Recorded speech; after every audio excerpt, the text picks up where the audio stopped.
ക്ലാസ്സിലെ സ്റ്റുഡന്റ് ആണ്. കഴിഞ്ഞ ജൂലൈ മുതൽ ഇതുവരെ ഞാൻ സാറിനോട് കൂടെ ഉണ്ടായിരുന്നു. ലോ ഓഫ് അട്രാക്ഷൻ ക്ലാസ്സിലുണ്ടായിരുന്നു. സാറിന്റെ ഒരു ക്ലാസ്സിലാണ് ഞാൻ അറിവ് പഠിക്കുന്ന കാര്യം സെറ്റ് ചെയ്തത്. മനസ്സിൽ പോലും വിചാരിക്കാതെ സെറ്റ് ചെയ്തതാ.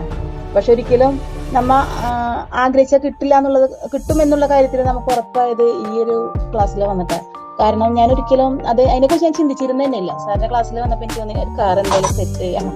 അപ്പൊ അത് സെറ്റ് ചെയ്ത് കഴിഞ്ഞതിന് ശേഷം എനിക്ക് പൈസക്കുള്ള അത് വാങ്ങിക്കാനുള്ള ഒരു പൈസയുടെ ഒരു ഇത് എനിക്ക് തെളിഞ്ഞു വന്നു.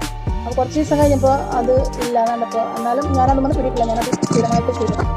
എന്റെ ഹസ്ബൻഡ് വന്നപ്പോ എനിക്ക് ഇങ്ങനെ വാങ്ങിച്ചുകൊണ്ട് വാങ്ങിക്കുന്നുള്ള ടെൻഷൻ ഉണ്ടായില്ല. പക്ഷെ ഞാൻ അറിയാതെയാണ് ഞാൻ ആ കറക്റ്റ് ഡേറ്റിൽ തന്നെ എനിക്ക് വണ്ടി കിട്ടി. ആരും അറിഞ്ഞിട്ടുണ്ടല്ല. സാറിനോട് ഞാൻ പറഞ്ഞിരുന്നു ഞാൻ ഡിസംബർ ഇത്രാം തീയതി കാറ് വാങ്ങിക്കുന്നുള്ളത് സെറ്റ് ചെയ്തത്. പക്ഷെ ഒരു ദിവസത്തെ ഗ്യാപ്പിലാണ് എനിക്ക് ആ വണ്ടി കിട്ടിയത്. അപ്പൊ സ്വിഫ്റ്റ് കാറാണ്. ഞാൻ വിചാരിച്ച അതേ കളറിൽ അതേ കാറ് തന്നെ, പുതിയത് തന്നെ